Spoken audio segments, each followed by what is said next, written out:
PSI તથા લોકરક્ષક ભરતીમાં ઉમેદવારોને વધુ એક તક મળશે। ઉમેદવારોને અરજી માટે બીજી વખત પોર્ટલ ખોલવામાં આવશે। પીએસઆઈ તથા લોકરક્ષકની ભરતીમાં અરજી માટે બીજી વખત પોર્ટલ આગામી તારીખ 26 ઓગસ્ટથી 9 સપ્ટેમ્બર સુધી ખુલશે। જે લોકો ધોરણ 12 પાસ કર્યું છે અને ચાલુ વર્ષે સ્નાતક થઈ ગયા છે તેમના માટે આ પોર્ટલ ફરી ખોલવામાં આવશે। આ અંગે પોલીસ ભરતી બોર્ડના અધ્યક્ષે મોટી અપડેટ આપી છે। સાથે જ પોલીસ ભરતીની પરીક્ષા અંગે પણ જાણકારી આપતા જણાવ્યું છે કે ચોમાસા પછી શારીરિક પરીક્ષા લેવામાં આવશે। એવામાં આ પરીક્ષા નવી સીબીઆરટી પરીક્ષા પદ્ધતિથી લેવામાં આવશે કે ઓએમઆર લેખિત પરીક્ષા પદ્ધતિ દ્વારા, તે અંગે પણ ભરતી બોર્ડના અધ્યક્ષ હસમુખ પટેલે સ્પષ્ટતા આપી છે। ઉમેદવારોની મૂંઝવણ દૂર કરતા હસમુખ પટેલે કહ્યું, આ પરીક્ષા સીબીઆરટી પરીક્ષા પદ્ધતિથી નહીં પરંતુ ઓએમઆર લેખિત પરીક્ષા પદ્ધતિ દ્વારા જ લેવામાં આવશે। વનરક્ષકની ભરતીને લઈ હજુ પણ આંદોલન ગાંધીનગરમાં યથાવત છે। સેન્ટ્રલ વિસ્ટા ગાર્ડનમાંથી આજે કેટલાક ઉમેદવારોની અટકાયત કરાઈ। વનરક્ષકની ભરતીને લઈ ગાંધીનગર ખાતે આજે કેટલાક ઉમેદવારો ભેગા થયા હતા। લાંબા સમયથી ચાલી રહેલા આંદોલનમાં કાયદાકીય રાહે કોર્ટ દ્વારા કેવી રીતે આગળ વધવું તેને લઈ અને કેટલાક ઉમેદવારો ચર્ચા કરતા હોવાનો દાવો કરવામાં આવ્યો હતો। જો ઉમેદવારોની વાત માનીએ તો આ પ્રકારે ચર્ચા કરનારા કેટલાક ઉમેદવારોની પણ ગાંધીનગર પોલીસે અટકાયત કરી છે અને કેટલાક ઉમેદવારોને માર મારવામાં આવ્યો હોવાનો આરોપ લગાવવામાં આવી રહ્યો છે।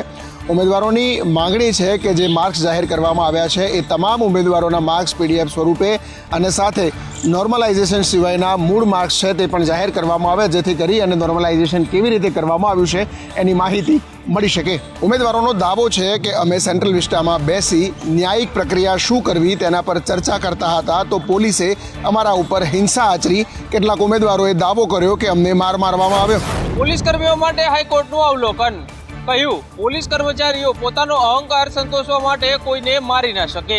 ગુજરાત હાઈકોર્ટે નાગરિકોને ટોર્ચર કરવા સત્તાના દુરુપયોગ બદલ શહેર ક્રાઇમ બ્રાન્ચ અને ઘાટોડિયા પીઆઈ વીડી મોરીનો ઉધડો લઈ નાખ્યો હતો। હાઈકોર્ટે પોલીસ તંત્રના વરિષ્ઠ અધિકારીઓને કહ્યું કે નાગરિકોને બિનજરૂરી ખખડાવી તેને મારવામાં ખોટું વર્ચસ્વ બતાવવાનો પ્રયાસ ના કરવો। વધુમાં કહ્યું કે પોલીસ જનતાની રક્ષક છે, ખોટી હેરાનગતિ માટે નથી। જસ્ટિસ નિર્જર એસ દેસાઈએ પોલીસ તંત્રના ઉચ્ચ અધિકારીઓને લઈને ટકોર કરી કે ઉચ્ચ અધિકારીઓ કદાચ વિનમ્ર હશે પરંતુ તેના તાબાના અધિકારીઓ પર તેમણે નજર રાખવી જોઈએ। વધુમાં હાઈકોર્ટે કહ્યું કે પોલીસ ખોટું કરનારાઓને બચાવવા માંગતી હોય અને પ્રયુક્તિપૂર્વક વિલંબ કરી પક્ષ લેવા માંગતી હોય તો અદાલતને પણ તેની સત્તાનો ઉપયોગ આવડે છે। અમદાવાદ શહેરમાં ફરી એકવાર અમદાવાદ મ્યુનિસિપલ કોર્પોરેશન અને ટ્રાફિક પોલીસની કામગીરી ઉપર ભેદભાવ થતો હોવાનો આરોપ લાગ્યો છે અને આ આરોપ અમદાવાદ શહેરના રિલીફ રોડના વેપારીઓએ લગાવ્યો છે। વેપારીઓનું કહેવું છે કે રિલીફ રોડ ઉપર હાલ 100 ફૂટનો રોડ છે છતાં પણ ઓડ ઇવન પદ્ધતિથી પાર્કિંગ વ્યવસ્થા ગોઠવાઈ રહી છે અને ઓડ ઇવન પદ્ધતિથી પાર્કિંગ હોવા છતાં પણ જે તરફ પાર્કિંગ હોય છે ત્યાંથી પણ વાહનો ટો કરવામાં આવી રહ્યા છે। બેંક, દવાખાના, એટીએમમાં 5 મિનિટ લોકો જાય તો ઓનલાઈન મેમો બનાવી દેવામાં આવે છે અને બીજી બાજુ ગાંધી રોડ, ટંકસાળ, મસ્કતી માર્કેટમાં નાના રોડ છતાં પણ બંને તરફ પાર્કિંગની મંજૂરી આપવામાં આવી છે। અમદાવાદમાં આડેધડ પાર્કિંગ અને ટ્રાફિકની સમસ્યાથી શહેરીજનો હંમેશા પરેશાન થતા હોય છે। જો કે હાઈકોર્ટ દ્વારા અનેક વખત આ મુદ્દે ઝાટકણી પણ કાઢવામાં આવી છે, તેમ છતાં પણ સ્થિતિ ઠેરની ઠેર જ હોય છે। રાજકોટના લાંચિયા ચીફ ફાયર ઓફિસર અનિલ મારુના 3 દિવસના રિમાન્ડ મંજૂર થયા છે। તેની સામેની તપાસમાં દરરોજ નવા ખુલાસા થઈ રહ્યા છે। રાજકોટના ઇન્ચાર્જ ફાયર ઓફિસર અનિલ મારુના ટેબલ પરથી 50,000 રૂપિયા મળી આવ્યા છે। એસીબીની તપાસમાં ટેબલ પરથી આ રૂપિયા મળ્યા છે, જે કબજે લઈને આ રકમ કોની પાસેથી સ્વીકારી તે અંગે તપાસ કરવામાં આવી રહી છે। ભુજ એસીબીને અનિલ મારુના ઘરમાંથી કશું મળ્યું નથી। હવે જેઓની એનઓસી મારુએ કાઢી છે તેઓના નિવેદન લેવામાં આવશે। મારુએ અત્યાર સુધીમાં 139 ફાયર એનઓસી કાઢ્યાનું સામે આવ્યું છે અને 48 કલાક બાદ અનિલ મારુને સસ્પેન્ડ કરવામાં આવશે। બીજી તરફ એસીબીએ આજે અનિલ મારુને કોર્ટમાં રજૂ કરતા કોર્ટે 3 દિવસના રિમાન્ડ મંજૂર કર્યા હતા। આપને જણાવી દઈએ કે લાંચિયા ઓફિસર અનિલ મારુનો આખો પરિવાર જ ભ્રષ્ટ છે। અનિલ મારુના ભાભી કંકુબેન 2021માં 1 લાખ રૂપિયાની લાંચ લેતા ઝડપાયા હતા। રાજકોટ મનપાનું વધુ એક કારસ્તાન સામે આવ્યું છે। ફાયર એનઓસી માટે દલાલો વહીવટ કરતા નજરે પડ્યા છે। હાલો, એ બોલો એ કહું છું, આમાં આપણે આરએમસી ની કેટલી ફી થાય કાયદેસર ભરવાની? કાયદેસર તો એવું છે જયારે ત્યાં હાવ છેલ્લે સુધી આપણે પ્રોસેસ કરી ત્યારે એમાં દેખાડે કેટલી થાય, 2,000 થાય, 1,000 થાય, 5,000 થાય। એ તો આપણા માણ કેટલા હોય એ મુજબ હોય છે, એટલે એના કેલ્ક્યુલેશન પ્રમાણે છેલ્લે આપણને ખબર પડે। હા, તો એમ નહીં તો એના સિવાયના શેના દેવાના? ઈ વહીવટના બધાયના FSO ના ને NOC આપે એના ઈ. હજી આવો કાંડ થયો તોય વહીવટ કરે આ લોકો. પણ ઈ તો ચાલુ જ હોય ને. અગ્નિકાંડ થયા બાદ પણ તંત્ર જાણે સુધરવાનું નામ નથી લઈ રહ્યું, કારણ કે ફાયરના સાધનો વેચનાર ધંધાર્થીઓ અને ફાયર અધિકારીઓ વચ્ચે સાંઠગાંઠ હોવાની પૂરેપૂરી સંભાવનાઓ જોવા મળી રહી છે. શૈક્ષિક સંઘના પ્રમુખ ભીખાભાઈ પટેલને મફતનો પગાર લેતા તેમની મુશ્કેલી વધી છે. તેમની સામે એસીબીમાં અરજી કરવામાં આવી.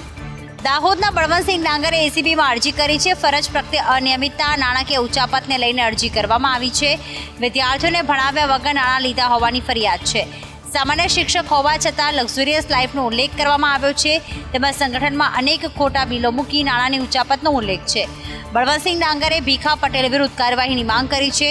સીએમઓએ તપાસના આદેશ આપ્યા છે. તપાસના આદેશનો પત્ર સંદેશ ન્યૂઝના હાથે લાગ્યો છે. તો બીજી બાજુ ભીખા પટેલે પોતાની સામેના તમામ આક્ષેપ ફગાવ્યા છે.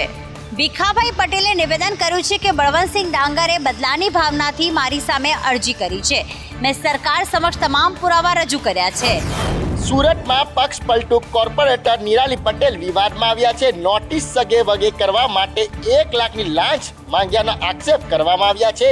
સુરત શહેરના ફૂલપાડામાં રહેતા સુરત મહાનગરપાલિકાના પૂર્વ મેયરે પોતાના સંબંધી મહિલા કોર્પોરેટર પર આક્ષેપ કર્યો છે કે જર્જરિત મકાનની અરજી દફતરે કરવા માટે 1 લાખ રૂપિયાની માંગણી કરી હોવાનો આક્ષેપ કરતા રાજકીય ખળભળાટ મચી ગયો છે. નિરાલી પટેલ દ્વારા લાંચ માંગી હોવાની રજૂઆત કરવા માટે ખુદ પૂર્વ મેયર ચિમનલાલ પટેલે વરાછા ઝોન ખાતે પહોંચ્યા હતા, જ્યાં અધિકારીઓની ગેરહાજરીના પગલે વૃદ્ધ ચિમનલાલે પોતાની વ્યથા ચલાવી હતી.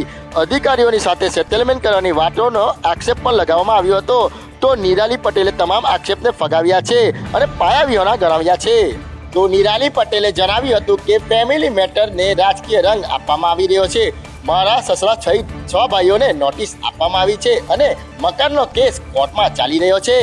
વેરાવળ નગરપાલિકામાં લાલિયાવાડી ચાલે છે અને તેની કબૂલાત ત્યાંના કર્મચારીએ કરી છે. વેરાવળ નગરપાલિકા જનરલ બોર્ડમાં કર્મચારીઓની લાલિયાવાડીના મુદ્દે આજે હોબાળો થયો અને સામાન્ય સભા અસામાન્ય બની. કોંગી નગરસેવક અલ્તાફ હીરાએ સભામાં કેટલાક મુદ્દા ઉઠાવતા ખળભળાટ મચી ગયો હતો. તેઓએ કહ્યું કે અમુક કર્મચારીઓ સમયસર ફરજ પર આવતા નથી. તેના જવાબમાં એક કર્મચારીએ જનરલ બોર્ડમાં ખુલ્લું સ્વીકાર્યું કે પોતે બપોરે 12 કલાકે નોકરી પર આવે છે અને આ બધું જ ચીફ ઓફિસર મૂક પ્રેક્ષક બની જોતા રહ્યા. બાદમાં મામલો શાંત પાડવા ઉપપ્રમુખે દરમિયાનગીરી કરી લેખિત ફરિયાદ આપો, કડક કાર્યવાહી કરીશું કહી મામલો શાંત પાડવાનો પ્રયાસ કર્યો હતો. સૌને ખ્યાલ છે કે ઘણી નગરપાલિકાઓમાં કર્મચારીઓ મનમાની કરે છે અને તેમાં પણ જનરલ બોર્ડની ગરિમા જાળવ્યા વિના આ બાબતનો ખુલ્લો સ્વીકાર પણ કરવામાં આવે છે. એક તરફ ચોમાસામાં રોગચાળો વકર્યો છે તો બીજી તરફ દક્ષિણ ગુજરાતની સૌથી મોટી સરકારી હોસ્પિટલમાં દવાની અછત સર્જાઈ છે. સુરત નવી સિવિલ હોસ્પિટલમાં રોજના વાયરલ ઇન્ફેક્શનના દર્દીઓમાં વધારો થયો છે. દર્દીઓની વધતી સંખ્યા વચ્ચે વાયરલ ઇન્ફેક્શન માટે દવાઓના વપરાશમાં 60% વધારો થયો છે અને આવી સ્થિતિ વચ્ચે નવી સિવિલ હોસ્પિટલમાં મફતમાં મળતી અનેક દવાઓની અછત ઊભી થઈ છે. ઉલટી માટે ડેપ્ટલ નામની દવાની અછત છે. આ સાથે vitamins, multivitamins, folic acid, calcium, blood pressure અને અમુક પ્રકારની થાઇરોઇડની પણ દવાની અછત થઈ રહી છે. અધૂરી દવાઓ મળવાથી દર્દીઓ પરેશાન થઈ રહ્યા છે અને વારંવાર હોસ્પિટલના ધક્કા ખાવા પડી રહ્યા છે. હાલ દર્દીઓ સિવિલ કેમ્પસમાં જ આવેલી મેડિકલ સ્ટોરમાંથી દવા ખરીદે છે અથવા તો બહારથી ખરીદવા માટે મજબૂર બન્યા છે. વડોદરા શહેરમાં અવારનવાર ખાડા, ભૂવા અને રોડ બેસી જવાની ઘટનાઓ ઘટે છે. તેવામાં પાલિકાની પોલ ખોલતો વધુ એક પુરાવો સામે આવ્યો છે. વડોદરામાં ચોમાસાની ઋતુમાં રોડ રસ્તા પર પડતા ભૂવાઓએ નવો રેકોર્ડ બનાવ્યો છે. ચોમાસાની શરૂઆત પહેલાથી શરૂ થયેલો સિલસિલો આજ દિન સુધી ચાલુ છે. આજે શહેરના મનીષા ચોકડીથી વાસણા રોડ તરફ જવાના રસ્તે મોટો ભૂવો પડ્યો છે. વાહનોથી સતત ધમધમતા વાસણા રોડ પર ભૂવો પડવાના કારણે લોકોમાં આશ્ચર્ય ફેલાયું છે. કાર ચાલક વાસણા જઈ રહ્યો હતો અને આગળ ટ્રાફિક હોવાથી ગાડી સ્લો કરી હતી. એટલામાં કાર ઝૂકવા લાગતા તેણે તાત્કાલિક કારનો દરવાજો ખોલ્યો અને બહાર નીકળી ગયો, જેથી કોઈ જાનહાનિ થઈ નથી. જોકે ભૂવામાંથી ગાડી બહાર કાઢવાના 5000 રૂપિયા થતાં તેણે તંત્ર સામે રોષ વ્યક્ત કર્યો હતો. હાલ તો ભૂવાની આસપાસ બેરિકેડિંગ કરી દેવામાં આવ્યું છે, પરંતુ ભૂવાની આસપાસ તિરાડો જોવા મળી રહી છે. તેથી આગામી સમયમાં આ ભૂવો મોટો થાય તો નવાય નહીં. પેટ્રોલ પંપ ડીલર એસોસિએશન દ્વારા અનોખો વિરોધ કરવાનું મન બનાવી લીધું છે, જેમાં અંદાજિત 450 પેટ્રોલ પંપના સંચાલકો જોડાવાના છે. દક્ષિણ ગુજરાતના આઈઓસી, એચપી, એચપીસી ઓઇલ કંપનીઓએ વિતેલા 7 વર્ષથી પેટ્રોલ પંપ ડીલર્સના કમિશનમાં વધારો જ કર્યો નથી, જેથી પંપ ધારકોએ પણ હવે ખર્ચ ઘટાડવા કર્મચારીઓની સંખ્યા ઘટાડવાનો નિર્ણય લીધો છે. આવતીકાલથી સુરત તાપીના 410 પેટ્રોલ પંપ ઉપર ફ્રી હવા તો મળશે, પરંતુ આ હવા વાહન માલિકોએ જાતે જ ભરવી પડશે, કેમ કે ડીલર્સ ફ્રી હવા અને પેટ્રોલ ભરી આપતા કર્મચારીઓની સંખ્યા ઘટાડી દેશે અને અનોખી રીતે વિરોધ કરશે. સુરત અને તાપી જિલ્લાના પેટ્રોલ પંપના સંચાલકો ઓગસ્ટ મહિનાના અંત સુધી આવી રીતે અનોખો વિરોધ કરીને પોતાનો અવાજ સરકાર સુધી પહોંચાડવાનો પ્રયાસ કરશે. રાજ્યના 3 જિલ્લાઓમાં છૂટો છવાયો વરસાદ થયો છે, તો કેટલાક વિસ્તારોમાં વરસાદને કારણે પાણી પણ ભરાયા છે. સૌરાષ્ટ્રમાં આજે મેઘરાજાએ જાણે આળસ મરડીને ફરીથી વરસવાનું શરૂ કર્યું હોય તેમ લાગી રહ્યું છે. આજે સવારથી રાજકોટ જિલ્લાના ધોરાજી શહેર અને ગ્રામ્ય પંથકમાં ધોધમાર વરસાદ વરસ્યો હતો. ધોરાજીમાં ધોધમાર વરસાદને કારણે શહેરના માર્ગો પર પાણી ભરાયા છે. તો વળી ભાવનગરના વરલ, રામગઢ, થોરાડીમાં ધોધમાર વરસાદ વરસ્યો છે. તો વળી બગસરામાં પણ જોરદાર વરસાદ પડતા મુખ્ય માર્ગો જાણે પાણી થયા છે. બગસરાના ગ્રામ્ય વિસ્તારોમાં વરસાદી માહોલ જામ્યો છે. વરસાદ પડતા જ ખેડૂતોમાં ખુશીની લહેર ફરી વળી છે. ધીમી ધારે પડેલા ગણકારક વરસાદને કારણે ખરીફ પાકને ખૂબ જ ફાયદો થયો છે, જેને લઈને જગતનો તાત ખુશખુશાલ દેખાઈ રહ્યો છે. ગુજરાતમાં હાલ વરસાદનું જોર ઘટ્યું છે, ત્યારે સમગ્ર રાજ્યમાં આગામી દિવસોમાં હળવાથી મધ્યમ વરસાદની આગાહી કરવામાં આવી છે. સાયક્લોનિક સર્ક્યુલેશન સક્રિય થયું છે, ત્યારે આગામી 5 દિવસ રાજ્યમાં સામાન્યથી મધ્યમ વરસાદની આગાહી કરવામાં આવી છે. અમદાવાદ, ગાંધીનગરમાં મધ્યમ વરસાદની આગાહી સાથે ખેડા, આણંદ, પંચમહાલ, મહીસાગરમાં વરસાદની આગાહી છે. તેમજ વડોદરા, છોટાઉદેપુર, નર્મદા તથા ભરૂચ, સુરત, તાપી, ડાંગ અને નવસારી, વલસાડ, દમણ તથા જૂનાગઢ, અમરેલી અને ભાવનગર, ગીર સોમનાથમાં વરસાદની આગાહી છે. ગુજરાતના વિવિધ વિસ્તારમાં 1 થી 3 ઇંચ સુધી વરસાદ વરસી શકે છે, એટલે કે 22 તારીખ પછી રાજ્યમાં સારો વરસાદ વરસી શકે છે. અત્યાર સુધીની જો વાત કરવામાં આવે તો ગુજરાતમાં અત્યાર સુધીમાં સિઝનનો સામાન્ય કરતાં 7% વધુ વરસાદ વરસી ચૂક્યો છે.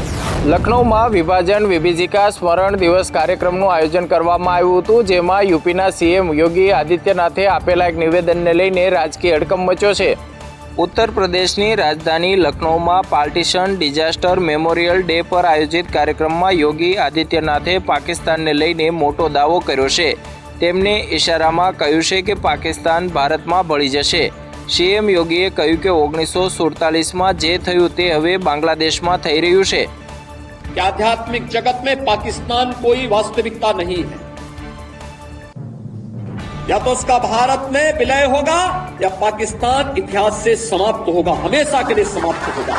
સીએમએ વધુમાં કહ્યું કે 1947માં ભારતમાં તત્કાલીન સરકારની મજબૂત ઈચ્છાશક્તિ હોત તો કુદરતી ભાગલા ના થયા હોત. કોંગ્રેસે સત્તાના લોભે ભારતને બરબાદ કરી નાખ્યું.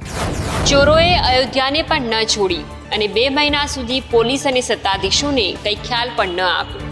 ચોરો અયોધ્યામાં રામલલા મંદિર તરફ જતા રામપથ અને ભક્તિ પથ પર લગાવેલી લાઇટની ચોરી કરી છે.